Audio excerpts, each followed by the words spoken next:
Hello and welcome to Gallifreyan Gatherings. Today we are discussing Empire of Death, the finale of season 1 of Doctor Who. Really light-handed title. Yeah. Finally. Fucking finally. God damn, finally. It's over. This was a season.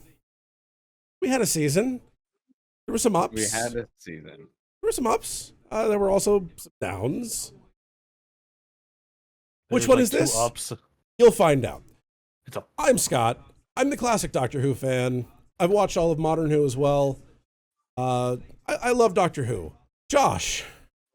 I'm Josh. I'm new Who. I like good Who. I like, the actually good Who's. Is this one of those? We'll find out. Alex. I'm Alex. This is my first Who. All right. So, and if you read the book, Everybody Who's. I don't know. That's all I had. All right. I do not approve of this. Yeah, we'll walk right into it. We only Scott's a father, and the two of us idiots got it. Yeah. We get a short recap of the final scene from last week, kind of like Classic Who used to do, because every week they'd have a cliffhanger and then recap it next week. I can't believe they cut out the cold open from last week now. What cold open? They had a cold open, filmed and everything, and then they cut it. Oh, well. Oh, really? Yeah, it was all about Susan. They were jumping planet to planet, seeing all the different Susans. That would have been so cool. Why cut that? How lame. Because fuck it, I guess. It'll be a Blu-ray extra, I'm sure. Oh, there you go. Fucking ain't buying it on Blu-ray. Ain't buying this shit. So, the Doctor tells everyone to get out while Susan Triad begins blowing a death dust, which disintegrates the people in the room. Doctor and Mel hop on Mel's moped and speed off. The Doctor tells Kate to contain it, and they all begin to fire at Harbinger and Sutek and the TARDIS. I like how his Segway has guns in it. That was pretty cool. Why the fuck are you giving a 13-year-old a gun? I wanted that character to have more bits. I don't think he spoke a single line in this whole episode. He ate a pizza. Yeah, he did have one line at least. Oh, okay. At least one. He ate what was very clearly a Casey's pizza. I don't think they have Casey's in London. They might. I don't know. Oh my god, if Casey's is a London and Midwestern only thing, I'll just give up. So we cut to Ruby in the time window asking why she can't see her mom. That's it. And then it cuts back. What was the point? I don't know. What's the point of any of this? We cut back to Sutek and the unit people. Apparently all of the bullets have turned to dust. I don't think that's how bullets work. But that's how magic dust powers work, Scott. I mean, are bullets organic? I thought they were inorganic. No. The way I understood this was all the bullets that were fired into the force field were turned to dust. Therefore, they weren't effective. Is how I heard it. It's like, cast a force field. It broke up the bullets into dust. I don't know why I'm defending. I mean, the dust can kill robots. I don't. Oh, see, point. True. So yeah, Kate kind of gets this look of defeat, and we get the Harbinger blowing the dust and killing the Vlinks. I did put that on there. It decapitates the Vlinks. Okay. Also, I'm sorry, but they did a terrible makeup job on her. They did a really bad job of blending. It wasn't great. I didn't think the makeup was too bad. It's around the eyes. I mean, you can it's that way with all of them. It starts and where the human ends, but that's campy Doctor Who. That is what Doctor Who is. They blended almost seamlessly on the other character. Come on, flimsy sets, bad prosthetics. I don't know. That's Doctor Who. So Kate tells the doctor she's signing off and to send the monster back into hell. Kate says her final goodbye and fades into dust. Fucking cheer. You don't like Kate? I cheer because I thought everyone was going to die, and this is how the series ended. I mean, this is basically Doctor Who Infinity War or Endgame or whatever. I don't watch normal. Endgame. It's the one with the snap and the dust. That would be Infinity War. And Endgame. So Mel There are says, multiple snaps and multiple Yeah, but dusts. they don't dust anybody in it. But They don't dust all of Thanos' crew. Yeah, that's like. And then that's Tony's like, several trillions. You don't know how many else were out in the galaxy. we cut to the Doctor and Mel on the moped running away from the dust cloud. Mel says there's nothing they can do except fight. And How the fuck are you going to fight a dust cloud? I don't know. Citizens panic. I don't think the dust cloud was the enemy she was talking about. Also, how fast is this fucking moped to outrun this? It needs to go faster. It does. The Doctor directs Mel. We see a car crash. We cut to Ruby's home and we get another close-up of the radio. Get Mrs. Flood looking out the window as an evacuation order is given. Mrs. Flood asks Cherry if she believes in the power of prayer. And as Cherry responds that she does, she says, "Well, tell your maker I will come to storm down his gates of gold and seize his kingdom in my true name." Cryptic. Threatening as well. I don't like Mrs. Flood. I don't like it. I no longer think that she's the Ronnie. No, What? I think that she is part of the Pantheon, and I'm wondering. Okay, we'll get to this at the end. There's a theory that I've seen floating around. We'll get to it at the end. And Cherry asks who Mrs. Flood is, and Mrs. Flood ignores the question, just says that she's so sorry that it ends like this, and that she had such plans, and they both fade to dust. We also see Ruby's mom. Flood to go, but okay. So Flood's this other evil entity that we don't know about. Everyone's fading to dust at this point. You see Ruby's mom fade to dust. I don't have anything where they go into the time window, but they cut to the time window. TARDIS appears to Ruby. The only dust that affected me was Cherry and her mom. The TARDIS appears to Ruby. Doctor and Mel arrive. Ruby asks the Doctor why she can't see her mom, because that's all she's concerned with right now. Not like your mom just died. The Doctor says, well, we've got worse problems. So he gets inside of the time window TARDIS, and it's the memory TARDIS from Tales of the TARDIS, which is something that here in the United States we don't have access to. Come on, BBC. Give it to us. Yeah, Please. I thought like from basically this point until the end of the episode, this was not for New Who people. So There were so many cross references and like, hey, don't you know about this? yeah, a lot of this was fan service for the classic fans like me. But Tales of the TARDIS, if you guys don't know, what they've done is they've kind of remastered some classic Who series, and then they will bring in doctors and companions into this memory TARDIS and talk about the story in character. And they've done that with just about all of the doctors. They didn't do it with 4 until right before this one, when they did, of course, Pyramids of Mars, after Sutekh was revealed. There's so many background elements here that I don't even think we can get into, because it'll take ever. There's a lot. So, this contains pieces from all of the previous Doctors and TARDISes, and Doctor exits the memory TARDIS and sonics a TV screen.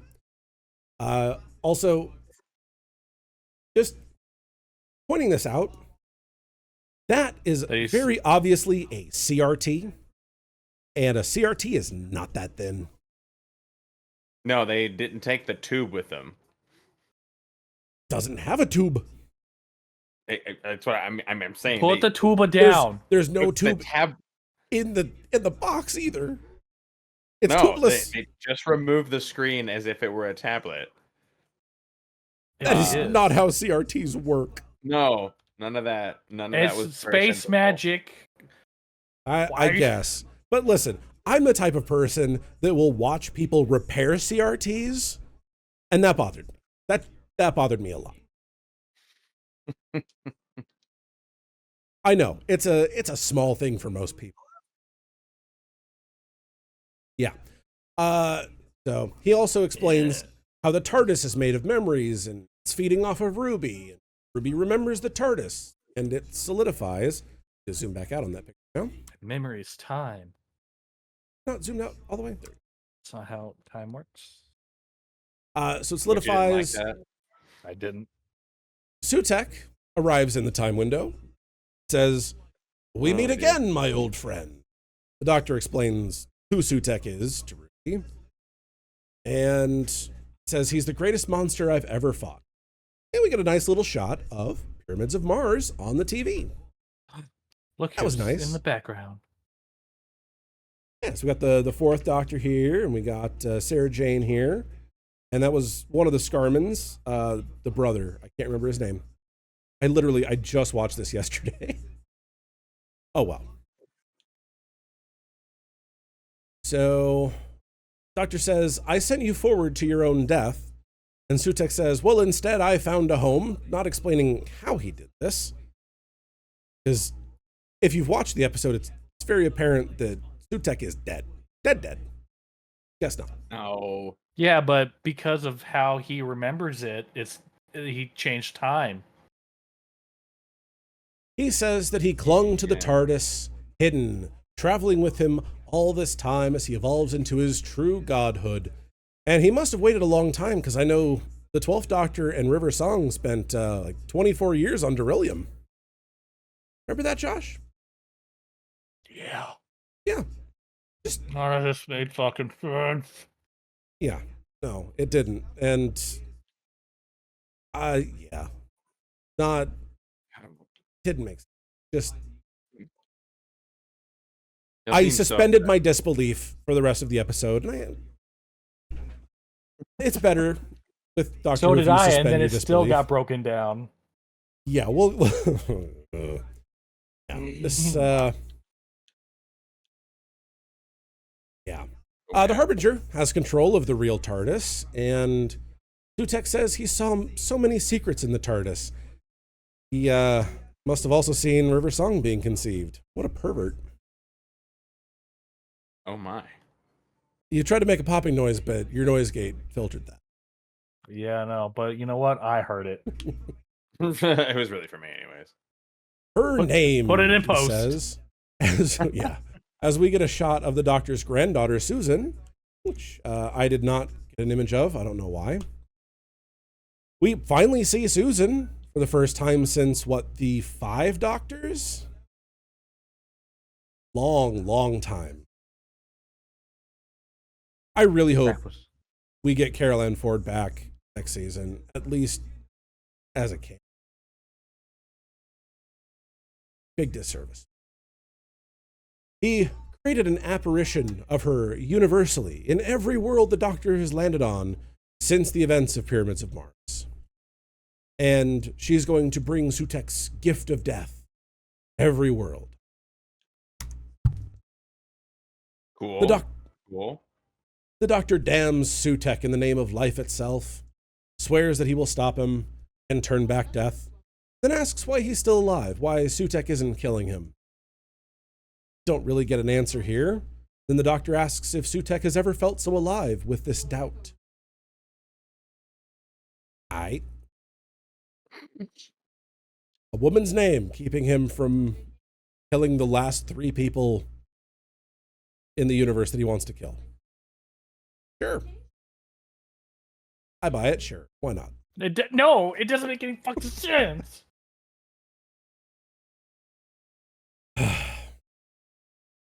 Why does he fucking care? I don't know, man. It's the only thing that he doesn't know or understand. Mwahaha.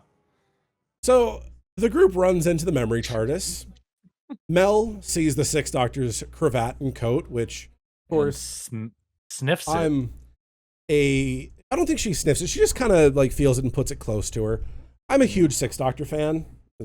Head canon. She sniffs it. So I popped for that. It was nice to see. And let's see. So yeah, she touches the arm. She kind of feels it. I don't know if she sniffs it or not. That'd be weird. But they take off, and the TARDIS just like the Doctor sparks and shakes. Mel goes through a drawer of sonic screwdrivers. And Was that what that was? Yeah. So we see the War Doctor's Sonic. Funny thing is, when I was pausing it to get screenshots, which I didn't get one of the drawer because I couldn't get a good enough quality one, that War Doctor Sonic is one of these toys because you could very evidently see the battery cover. Interesting. What's funny, though, is that's also very Doctor Who. In the original Pyramids of Mars, there's a cushion that Sutekh sits on, and when Sutekh stands up, you can see a hand kind of pull itself behind the throne. Hilarious. Ooh. Little tiny things like that. We also see the War Doctor's Sonic. We saw the War Doctor Sonic, then the 13th. 13th Doctor's Sonic. The Doctor instructs them to tie things down, and Mel uses the Fourth Doctor's scarf. And they chose the magic bungee cord. Yeah, what the hell was that? Oh, we'll get to that. Yeah, Fourth Doctor's scarf. Again, yeah, this whole memory TARDIS was for me. It made up for the rest of the episode, I think, to me anyway. I mean, it's a memory TARDIS. Like, of course it's a callback machine, literally. So, the TARDIS is now on fire. The Doctor grabs an extinguisher and puts it out. Mel asks if this is safe, and he replies, "It's an absolute death trap, Melanie B." Spice Girls reference. Why not? After tying everything down, the TARDIS appears to calm. They have a bit of a laugh. Doctor explains intelligent rope and shows the intelligent glove that we saw in the Christmas special, Church on Ruby Road. Doctor says he's sorry and then goes back to stabilizing the TARDIS.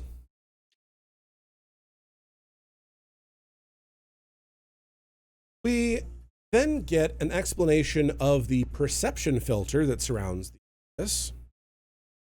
And he states that it casts a field around it at exactly 66.7 meters. Or 73 yards. Which Ruby calls out. Exactly, the Doctor asks how she knew that. Ruby doesn't know how she knows it, but this confirms that she does, at least subconsciously, have memories of the events in 73 yards. Which I pointed out on that other episode. The Doctor says that funny things happen at 73 yards and that Sutekh used this field and created the Susan Triad characters. The Doctor opens the TARDIS door, shows them the cloud of dust covering the Earth.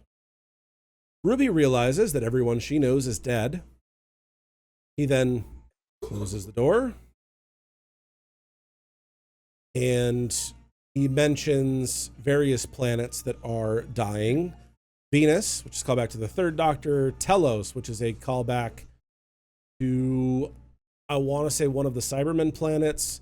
Karn, the sister planet of Gallifrey. The Ood Sphere. Skaro, the home planet of the Daleks. Mel says the Daleks are dead, and he responds, everything's dead. Which reminded me of Red Dwarf. Everyone is dead, Dave. No, surely not Kachansky. Everyone is dead, Dave. Everyone is dead, Dave. If you haven't watched Red Dwarf, I highly recommend it. It is hilarious. That's also on BritBox, Alex. You should check that out. Ah, I've heard that I would like that, so I'll have to give that a shot. It's very British and very funny. Excellent news. Most excellent. Mel says, well, there's so many places you haven't been. The Doctor feels responsible for all the deaths. And he opens the door again and says, the universe has come to a halt, and it's his fault because he traveled to all of those worlds and thought it was fun. He breaks down and screams into the void. Mel and Ruby comfort him as we zoom out. Brutal. Some good acting on that scream. He is a phenomenal actor, both up close and far away. You can really tell Yeah, I really what like his emotions are. Even if I'm not the hottest on the whole season and the writing and everything, I definitely like this Doctor. I would definitely watch more of this Doctor for sure. Hopefully next season I has want- some different writers. Yep, you took the words out of my mouth. That's the hope. Yeah, if there's the same writers, I honestly, I probably not. I mean, with the exception of Boom and Rogue, which honestly were two of the best episodes this season. All of the other ones were written by Russell T Davies. Those were the only two that weren't written by him. He's a better showrunner than he is a writer. I have no arguments. So we cut to Sutek. He's upset that one thing keeps living despite him. You literally had him in front of you and could have killed him. Well, You had it. what? If he did that, he couldn't do his big bat speech. And we wouldn't have an episode to watch. It would have just ended there. Would have been a better episode. Jesus. Oh, but it's not the Time Lord that is living despite him, but the secret that the child carries with her. He says he'll find them in the hollows of the desolate universe. I'm sorry. I'm sorry. If you kill the child, the secret dies. Yeah, is this Fucking- not insane? This whole moment. It makes no fucking sense. There's no rhyme or reason for him to even give a fuck. I will say, Sutek looks pretty cool. His design's really cool. Yeah, a lot better than back in the day. I liked it back in the day, but it was just a monster with a mask. That's how Yeah. it was back then.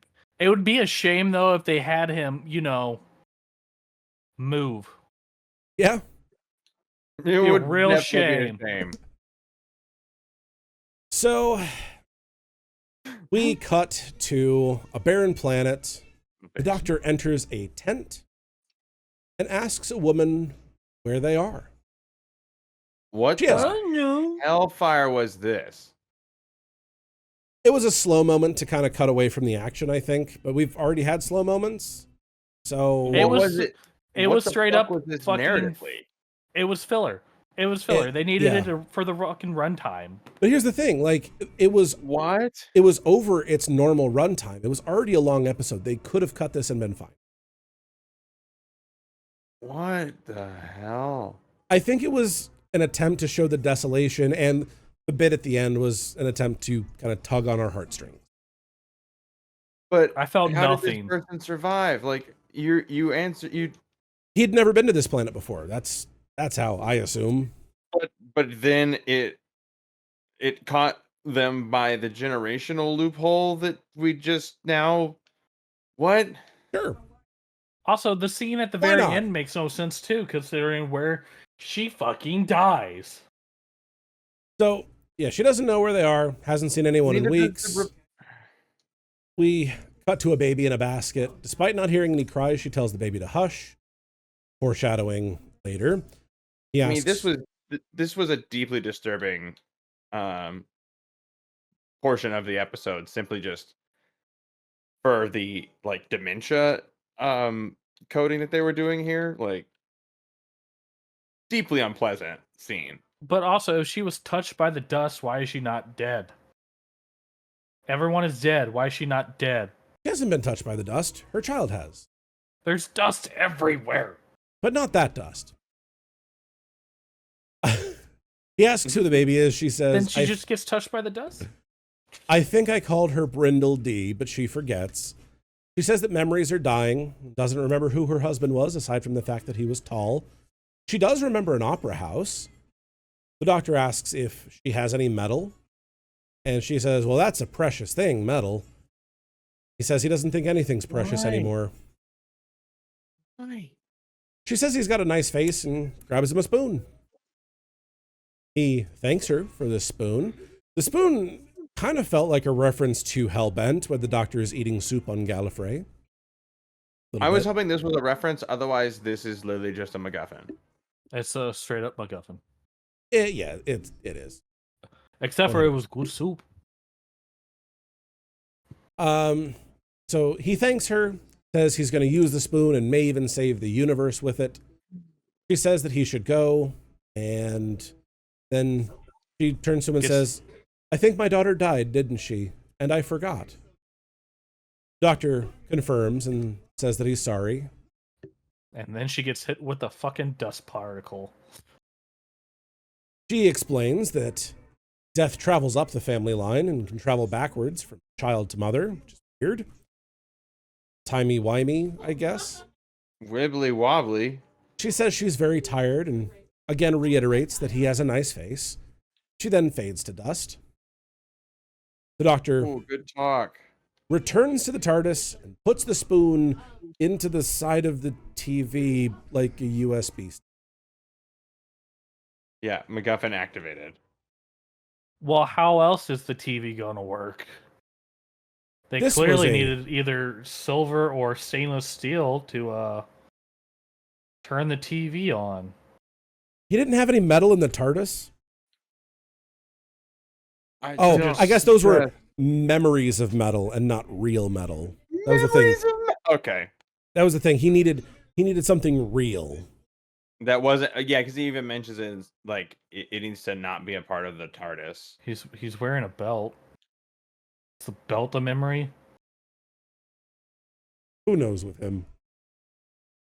Anyway, we get the Pyramids of Mars back on the TV.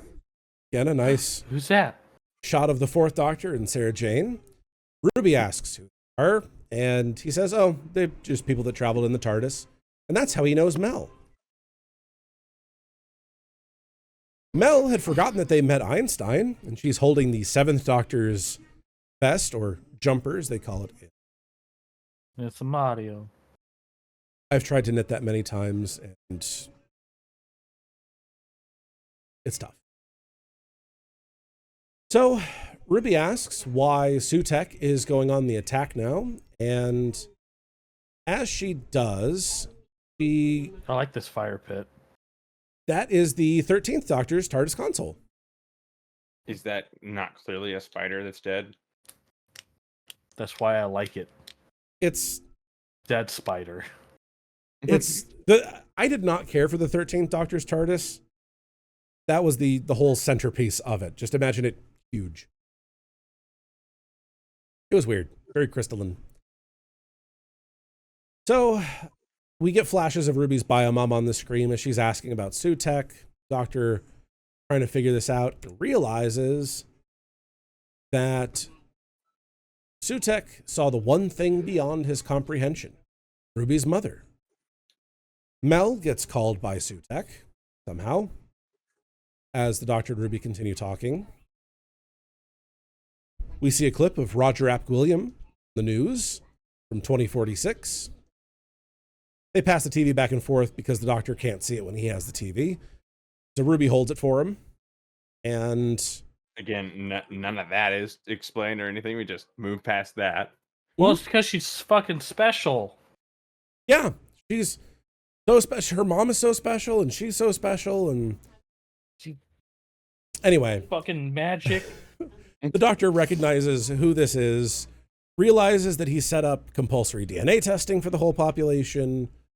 Ruby doesn't think she's met him, but the Doctor wonders why it's showing her if she hasn't met him.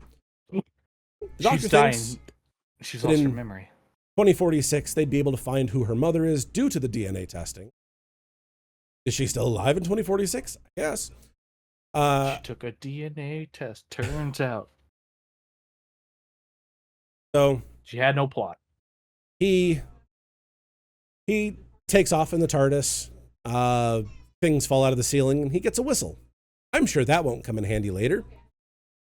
Love Another my whistles. like this one, instead of being a MacGuffin, is a Chekhov's gun. Yup. No, it gets used. Oh yeah, Chekhov's gun gets used in the third act. It always does. It gets used. It does indeed. Sutek continues talking to Mel, saying Sutek can see through the dead, and to bring them to Sutek with the mother's name. So why can't he just take over Ruby? Because she's special. She's important. She's unordinary. Unordinary. Oh, now I get it. I have things to say when we get to that part. Many things to say. They land in 2046 and exit the TARDIS. Doctor says he was in the Department of Health, which is what this building is, for the overthrow of Roger Ap Gwilliam. Says, well, it'll have the DNA. He sonics the door, which is wood. I thought the sonic didn't work on wood. Also, we get a whole new colored sonic screwdriver here. Yes. Not red, not blue, but gold. I have a close-up of that coming up. It is weird. Maybe that's the color used in season finales. It's the color of death. It's dust colored. So the Doctor sonics the door. They enter the room. He takes the screen off of a monitor stand or computer stand and replaces it with the TV for some reason. Even though they could have just used that screen that was already on there. No, you got a CRT. There should be a tube right here. Yeah, but if you think about it too long, it won't make sense. Like this whole episode. Got a point. Like this whole fucking season. Some of the season made sense. Rogue made sense. And then it didn't. Because of the season finale part 1. So he says he's the one that invented the security, sonics the TV, tells Mel to keep watch. Because at this point, he's already suspecting something's amiss. Yeah. So, yeah. And so Mel leaves, and she kind of leans against the door and looks really sad, doesn't quite get to the point of crying, and she gets told to submit by Sutek. Mel would be the one that get bit by a zombie and not say anything. Absolutely. That is, yeah, 100%. That's a really big shot against her character as far as I'm concerned. Hey, at least they're utilizing her better in modern Who than they did in classic Who. She was literally just there because she had a good scream. That's really lame. I'm sorry. It was a really, really good scream, okay? It was a really good scream. In fact, well, a slight aside here. But there is one episode, I think it's in Trial of a Time Lord, where she screams during the cliffhanger, and her scream is the exact same pitch as the sting that comes in for the Doctor Who theme at the end, and it transitioned perfect. It was really cool. That reminds me so much of the in Rogue One when Vader's lightsaber comes on, it completes a dissonant chord with the orchestra. I'm still not convinced to this day it was on purpose, but it's sinister. It was probably on purpose. I don't know. Maybe it could be. So the Doctor gets a blood sample from Ruby, and he puts it in Sonic, and Sonic's the TV, and Ruby presses search. It processes. Even in 2046, it still takes a long time to process.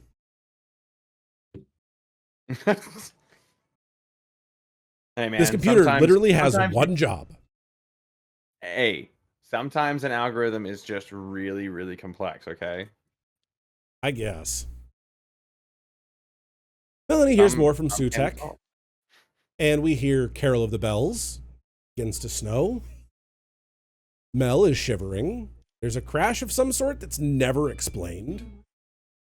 That was super Oh weird. my god, there was. The building That was shakes, super and they're weird. just like, oh, okay. It was shaking because of how cold it was. It was breaking down the foundation because of the magic snow. DNA match See, this is, looks great. DNA match is confirmed. And How does that look great to you in any way?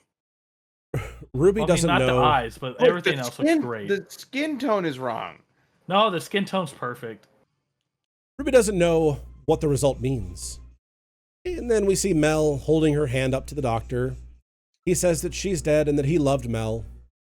Mel asks for the name, and Sutek tells Mel to bring them to him. And they teleport somehow to Sutek. She has a clothes beam the- apparently too. I thought it was like Yeah. the TARDIS beamed them up, like the Enterprise. But this was through time. If Sutek could do that, why didn't Sutek just go and... Because then it wouldn't make Sutek sense. doesn't have thumbs, guys. Doesn't need thumbs, he's magical. None of this made sense. He And yes, literally has clothes someone beam. there with thumbs. Her outfit just completely changed in an instant. Also, Clothes did Ruby's beam. change? What was Ruby wearing in the... No? Hers still the same? Oh yeah, the wardrobe change was crazy, was it not? Yeah. Clothes beam! And now the makeup looks really bad here. Yeah. Yeah. Don't blend it. We're going to be pretty far away. Just put this on. So, yeah, they teleport, and Sutek tells Ruby to show him the name. The doctor says, I'll worship you if you just, let everyone go, and... Ooh, Sutek, you're so great. You're the best boy. Why was that ever gonna work? He doesn't want disciples. Sutek forces the doctor to the ground in a similar fashion that he did in Pyramids of Mars. Ruby says, okay, I'll give you the name if you'll let the doctor go. Yeah, like that'll work. So she approaches him, Yeah, no kidding. holds up the screen, and shatters it. Calls him In a... disbelief. I've shot one of those and couldn't even shatter it. They're pretty stout, are they not? Yeah, but Yeah. that apparently wasn't a CRT. So It was. it didn't have the vacuum because there was no tube. See? No tube, no vacuum. Easier to shatter. Yeah. I'm just see. You get it. Let's Science. put this Actually, bad. you didn't get it. Let's put this bad boy on a leash. So, yeah. She calls him a great big god of nothing and leashes his collar. Doctor puts on the smart glove and whistles. What was this? Grabs the leash, blows the whistle again. No. What was this? Oh, see, since Sutek has been on the TARDIS for so long, the TARDIS is now part dog. Yeah, so, see, he's a puppy, and because he's a puppy, they gotta collar him and go take him for a walk. No. We'll go walk, boy? We'll go for a walk? Let's go for a walk. Gotta go through the walk why to the did time this- vortex. No. I get this stupid imagery. Why did this work? What, the whistling? Because he's stupid dog. Any of this? Why Because did any of this work? Because magic bungee cord. What? Magic bungee cord. It's intelligent rope, and I've heard that. That the TARDIS- that does me no good. the TARDIS responds to the doctor's whistling sometimes and snaps occasionally. It's bound to happen. I didn't know that it had a freaking jet engine built into it, but sure. Why not? What is the glove? So that was from the Church on Christmas Ruby Road. special. It basically like a glove that makes you super strong and able to hang on to things. Okay. Okay. What? So so That was Chekhov's gun for this season. yeah, because we never got the phone. The phone never came back around. Never. I didn't think it was going to, because that was a callback to how he would always sonic the companion's phone so that they could talk anywhere. Usually it was used more. I mean, it really wasn't. It was used 0 times. Well, in half the episodes when they were like either not in the show at all or this far apart, do you really need a phone? Why did so it's intelligent rope, not divine rope. Why does I mean Flubber.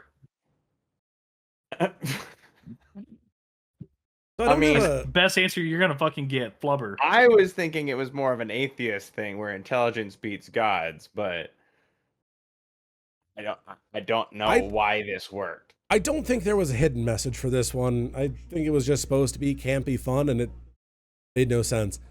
I didn't get a screenshot of it, but the TARDIS opens a jet/weapon hatch, and it obliterates the Harbinger and blasts the TARDIS to them. Yeah, they murdered an innocent person. They enter the Or real TARDIS. half beings. The apparently. Doctor hooks up the bungee cord/rope to the console, and they launch into the vortex with Sutek. Visually, this was really cool. Story-wise, it made no sense. Story-wise, this was incredibly confusing, and from all the perspectives, like outside of this warp hole thing, the TARDIS moves incredibly slowly through space. But It's just like lazily going across the London skyline as Sutek is like running in between, like just slamming into the sides of the cloud wall. yeah, but Like you just don't some understand. idiot in a tube behind a boat. It's math. But what Death was squared. I bring death to death. Yeah, the Doctor Death squared monologues equals life.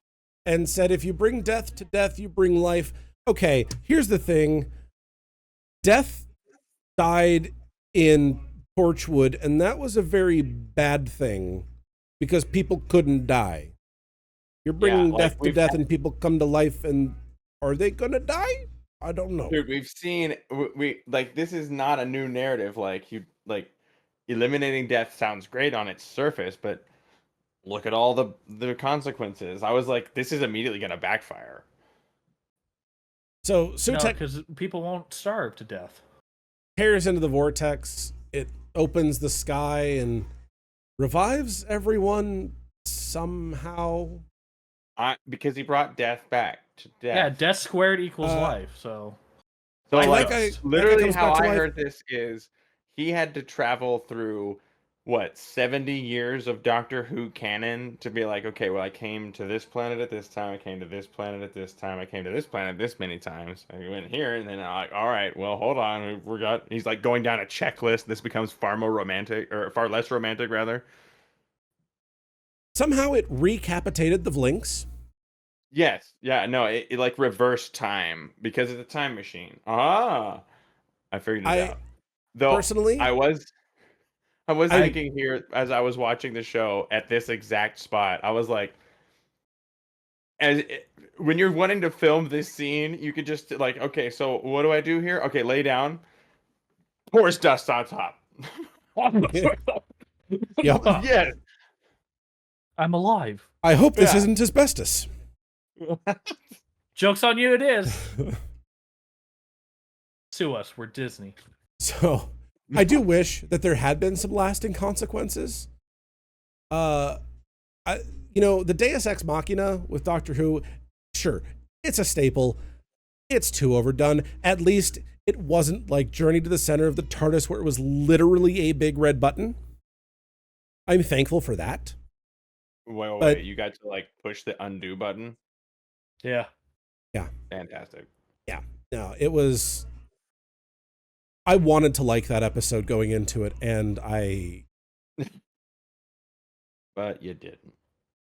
That's how I But felt about this. yeah, there season. were no lasting consequences. I think some people should have stayed dead. It would have made sense. Oh, the Harbinger stayed dead. That's No, sure. no, she did, didn't she? So, yeah. The Doctor She confirms was that life has not returned Death Squared. to the universe. We see Mrs. Flood and Cherry celebrating, and Mrs. Flood calls him a clever boy, which, again, he's wearing Clara's sweater and shirt combo, and that was something that Clara always said. I don't think she's Clara either. But she is Clara squared. What does But- two Claras make? Death. She's new death. But here's the thing. What happens when you get 4 Claras together? Life. Super death. But here's the thing. Clara is stuck in the very last second of her life. Well, that's all right then. Forever and ever. Not cool. So yeah, we see everyone come back to life. The woman and her baby are alive. All the planets that he mentioned earlier are alive. The Ood sphere is alive. I I would don't have know why he laughed cares so hard so much about the Ood sphere. if they brought back that woman and she's like, "Where's my baby?"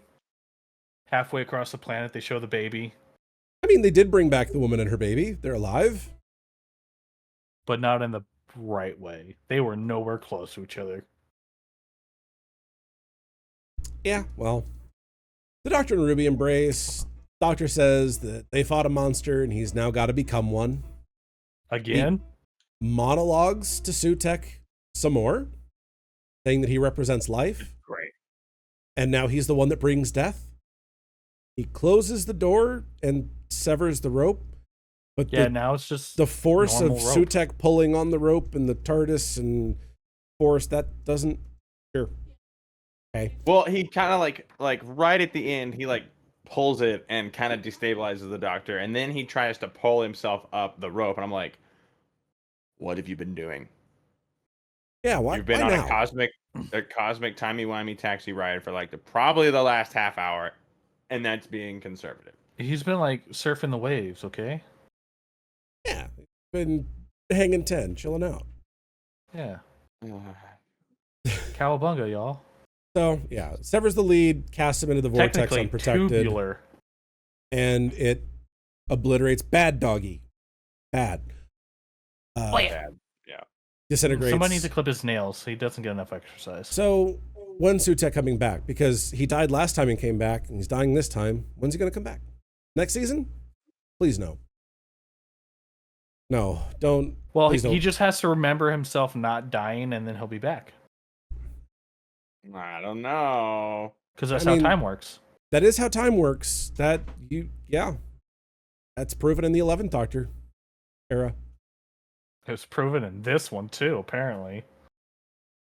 Doctor, he feels upset that he had to do that, but he understands why. And we cut to Unit, and we see everyone, including Susan Triad. She says, well, I've still got my family and my memories, and are they real? And Doctor says, yeah, that's all true. Kate offers her a job with Unit. We get some jokes, laughter, haha, for some comic relief before we get some more heavy stuff. Well, see, like here's where they point out the whole like Sutek, in order to make death, he created life. Like I thought that was going to be the whole message instead of the whole death to death thing. No, also, like, this Ashes bugged to me. ashes, dust to dust, fun to funky. Why the fuck did they all walk out onto the ledge in such a coordinated fashion? Be like, oh yeah, my god. No, did you not notice? This was probably my favorite part of the whole scene. The technician girl, I can't remember her name. Ruby? Not Ruby. Rose? No.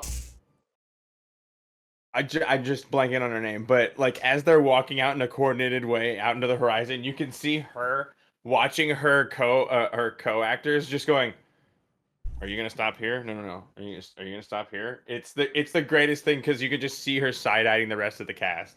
Yeah, and then we get the most important part of that shot. HR is going to be furious because she starts grabbing his hand. And they're holding hands. That is... You feel upset about that? A little bit.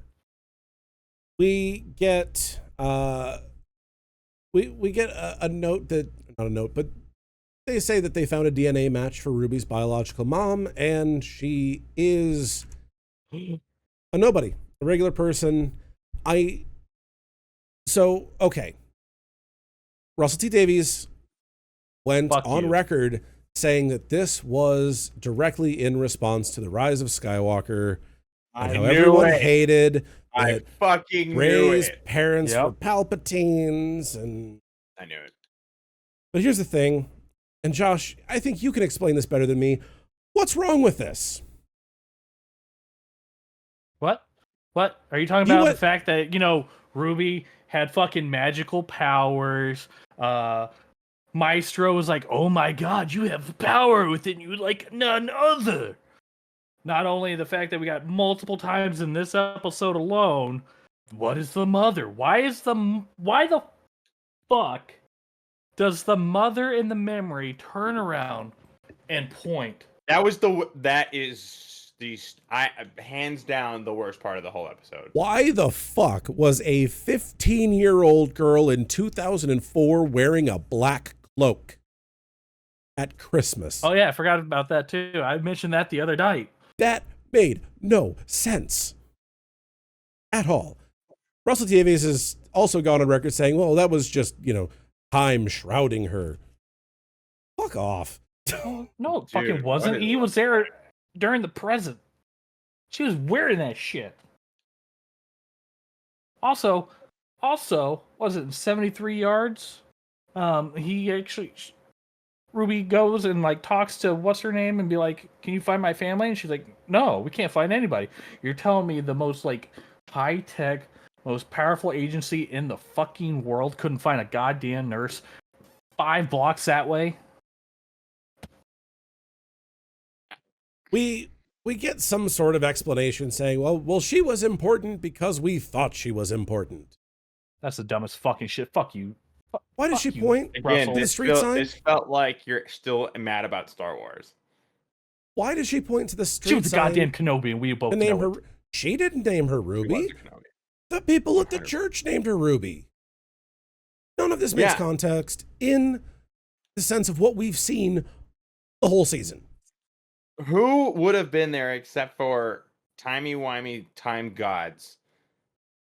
Not only that, if you go back, point to Ruby Road and then take the leap to make the assumption that, oh yes, I want you to name her Road. I went back. There's no goddamn sign. There was no lamppost behind the fucking TARDIS. They literally reappear it in that scene. Like they point to the lamppost and then you look at it and then all of a sudden it's like it's superimposed in post. No, there wasn't even a fucking lamppost there. Why did the memory change? How did the memory change? How did she change history? Anyway. I feel completely fucking lied to, and I can never trust whatever the fuck they do in season 2. If they try to pull some shit like this, I'm just going to sit there and think, oh, this could be no, I'm going to be lied to. It's going to be fucking nothing again. So here's the thing. What a goddamn nothing burger. We will be meeting Ruby's father in the Christmas special, and maybe he's the special one. Maybe he's the god or whatever. Maybe he's just a 15-year-old boy that, who's now a 30-year-old boy. Whatever. It's fucking dumb. So they find Ruby's... Oh, yeah. Fucking Ruby Road. They find Ruby's biological mom in a coffee shop. Doctor tells her that she's had over 7,000 days to find you, and she hasn't. Doctor thinks that they should leave it alone. But Ruby runs off and orders a cappuccino, sits across from her, and breathing heavily. As Ruby's name is called out. Borderline having the barista call out your name was the most clever part of this episode. And she says, well, I was named after a street, and explains who she is and thanks her for leaving her where she was safe. They embrace. The doctor smiles. I'm sorry. I would have been like, who the fuck are you? And then Stay turns away from me. around and looks sad. And this is a great example of show don't tell, because he's thinking right here to what his origin is. He doesn't know. Who were his parents? Who were his people? Great show don't tell here. I thought it was just another scene of like, oh, we need the doctor to cry again. This one actually made Allowed to sense. cry. We cut to Ruby's house. They're all talking to Ruby's biomom. Ruby finds the TARDIS and enters. Ruby says she won't be long and explains that afterwards they can leave. Doctor asks where to. Ruby's phone rings. They found her dad. She realizes that she has to say goodbye for now and apologizes. Doctor hugs her and says not to be sorry. Ruby offers to have the doctor come with to see her dad, but he just smiles and turns away. She asks if No, go on. She asks if she'll see the doctor again, and he says, of course. And she says, well, you left your granddaughter and never went back. Twist the knife while you're there. And he says, well, great way to end a relationship. that was a mistake, and maybe he'll find her again one day. He says he will see Ruby again and explains how she changed him for the better. And then says goodbye. He says goodbye. She turns around to leave and then turns back around and says, I love you. And I know. He just kind of smiles and turns away, doesn't respond, and she walks out crying. Not cool, man. I'm sorry, like they wanted this to be like this big emotional like scene, and I felt nothing here. Ruby and the doctor's relationship on screen hasn't grown as much as it should have. And I think a lot of that was down to the two Dr. Light episodes. 1/4 of this season was Dr. Light. And that really hinders a doctor companion relationship. Just God. So yeah, he turns around and cries as the TARDIS takes off. Ruby's family comforts her. And then we get Mrs. Flood narrating the end of the story. Camera pans through window. Best way to end the episode, if you ask me. So earlier she was wearing. Talking about the best part. I'm like, yeah, the credits were. Earlier she was wearing Clara's outfit. This outfit right here is very much a Fourth Doctor Romana inspired outfit. So she's definitely more than just Clara. She's a transformer. More than meets the eye. Anyway, we'll get to that here in just a second. It's snowing. Mrs. Flood is in a large white fur coat with a parasol and a suitcase. Parasol on it, by the way. Not parasol. The suitcase has a Penzance sticker on it, which immediately made me think of the Pirates of Penzance, the Gilbert and Sullivan musical. Also had a Canada sticker on it. Why Canada? What a weird thing. Also, is this snow like just London snow, or is this Ruby snow, or is this Flood snow?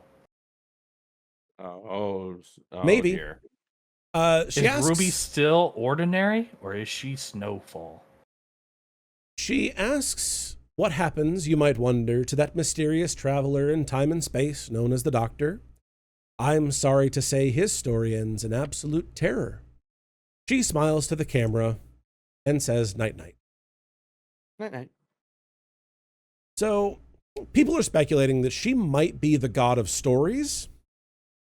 Some are also speculating that she might be the White Guardian, which we saw the White and Black Guardians in the Fourth Doctor era during the Key to Time arc.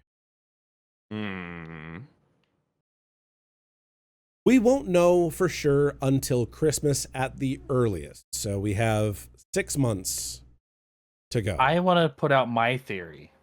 Yes. He is the manifestation of Russell T. Davis, and it's nothing. She is a Palpatine. Don't you besmirch the name of Palpatine. They deserve respect. Star Wars already did that. I don't want to hear it. No, they besmirched the name of Skywalker. It just... So, this episode, I think I know what you guys already think about it, but Alex, give your thoughts on this episode in a rating. It's not the worst episode. I don't think it paid off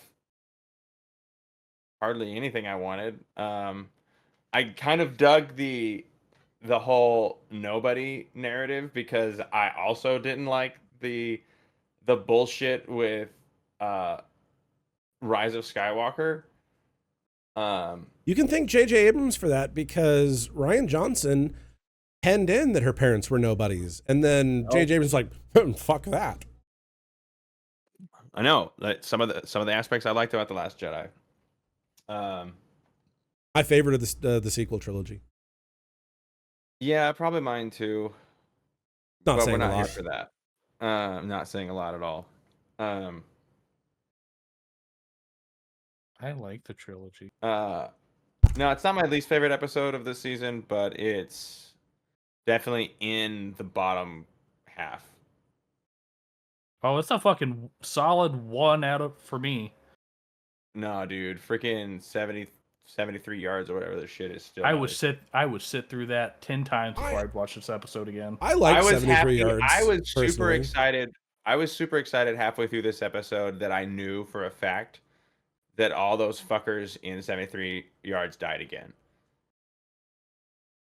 I was just really, I was like, yeah, they died twice. The only time I got excited was to see everybody there at unit die, and then like, oh sweet, that means the fucking rumored unit show isn't gonna happen, and now they're back. I'm like, fuck, it's probably gonna happen. You know they weren't gonna throw away that. Alex, what was your rating?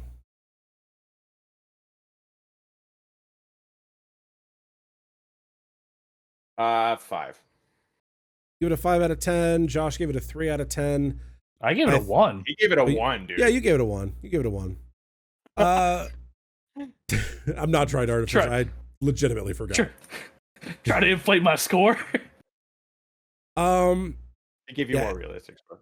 I give it a real. I've given my thoughts as we've gone through this episode of the podcast, but I don't think it was the worst episode of the season. I think you really have to suspend your disbelief to enjoy this episode, and I did get enjoyment out of it.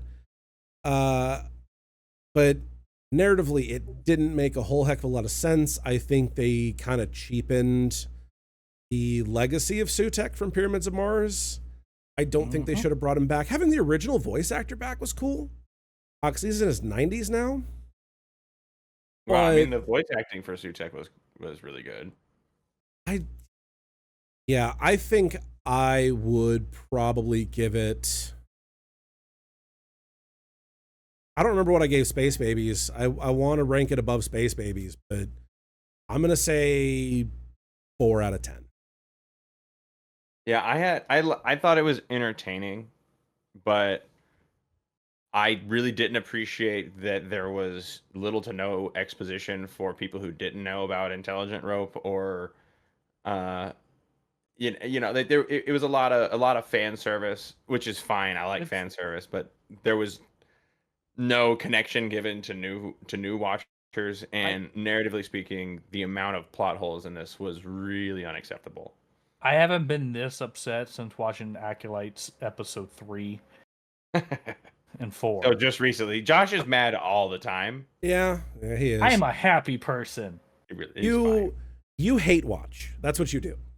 He No. does. You love to hate watch, and then when you love something, you love to make it where other people enjoy it less by knowing so much more that you're just this spoiler machine. I haven't spoiled jack shit in Kaiju number 8. You just don't talk anymore. All right. It is. got no It is getting studio very now. late for me. But also so the fact that they broke so much goddamn trust in this episode upsets me. I'm hoping. I'll still try Christmas- season 2, but we should do a next episode. We should do like one of those tier listings for this season. That would be fun. If we 'Cause watch that's it going to next, turn into an argument. I'm let's going to do this drunk then. let's do a tier Every time list. you get overruled, you take a shot, Josh.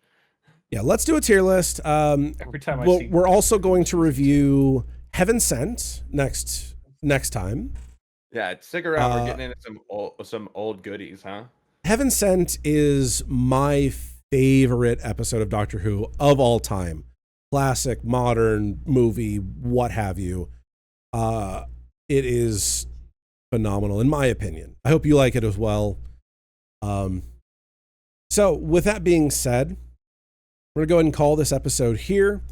If you're watching on YouTube, please check us out on Spotify, Apple Podcasts, Amazon Music, iHeartRadio, anywhere where you can get audio podcasts. Make sure you give us a follow and a like there.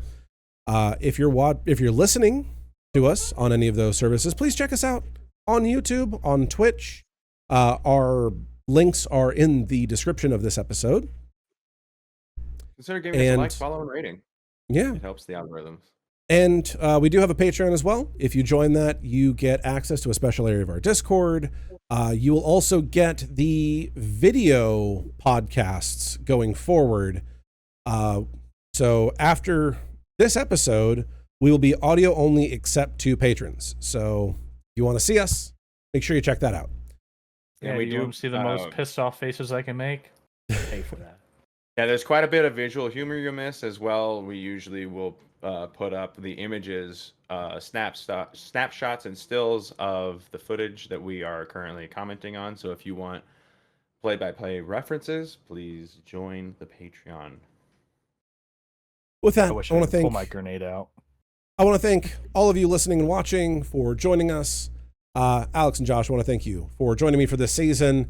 It's had its ups and downs, but we're past that now. Just got to wait on the Christmas episode, and we're going to start doing some best ofs, worst ofs, and classic reviews. So again, make sure you check us out for that. With that, y'all have a wonderful evening, weekend, day, night, what have you. Enjoy your day. And try not to play the devil's chord. Or watch later. this. Bye. Bye.